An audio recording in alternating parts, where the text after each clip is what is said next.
మీరందరి కార్యక్రమంలో పాల్గొని ప్రభుత్వాన్ని నన్ను ఒక్కడినే అభినందించడం కాదు,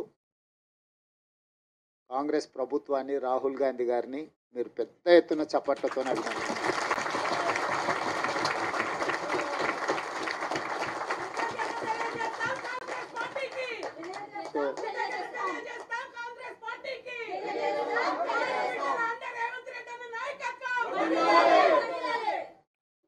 నేను ఎందుకు ఈ మాట చెప్తున్నా అంటే, మన నాయకుడు రాహుల్ గాంధీ గారు పట్టుదలతోని లేకపోతే ఈ మాదిగ ఉపకులాల వర్గీకరణ అమలు చేసే శక్తి నాకు రాకపోతుంది. వారు చాలామందికి భిన్న అభిప్రాయాలు ఉన్నా రాహుల్ గాంధీ గారు నువ్వు ఇది అమలు చెయ్యి, నేను ఉన్నా అని భుజం తట్టడంతో ఎన్ని సమస్యలు వచ్చినా దాని ఒక క్రమ పద్ధతిలో మంత్రివర్గ ఉపసంఘం వేసినప్పుడు నేను దామోదర్ రాజనరసింహ గారిని ఉపసంఘం చైర్మన్గా ఉండాలని నేను అడిగిన.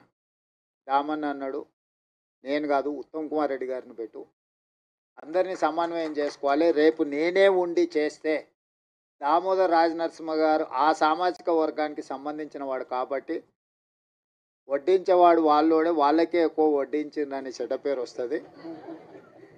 అట్లా కాకుండా మా న్యాయమైన హక్కు ఎవరిచ్చినా మాకు తప్పకుండా ఇస్తారు కాబట్టి ఉత్తమ్ కుమార్ రెడ్డి గారిని చైర్మన్గా పెట్టు అని వారు సూచన చేశారు.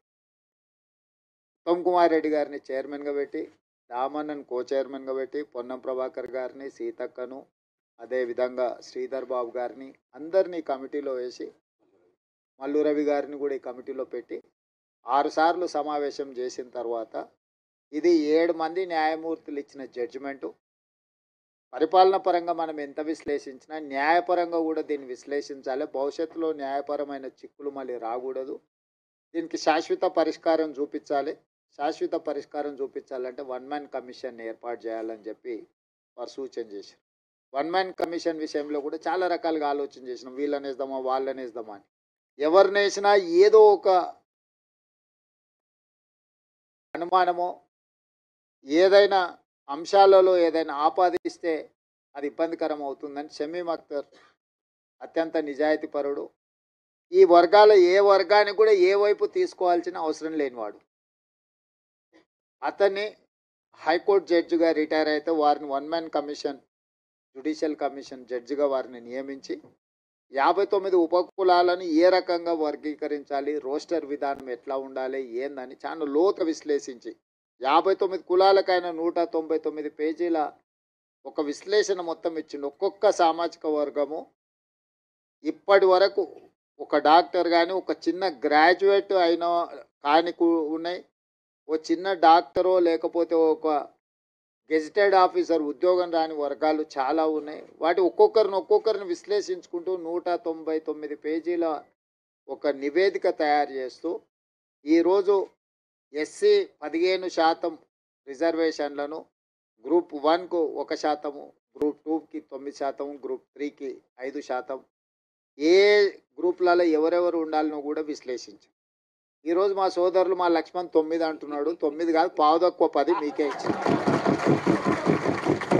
ఎందుకంటే అతి తక్కువ జనాభా ఉన్న వాళ్ళు ఎన్నడూ ఏ అభివృద్ధి ఫలాలు ఆశించని వాళ్ళని గ్రూప్ 1లో పెట్టాం.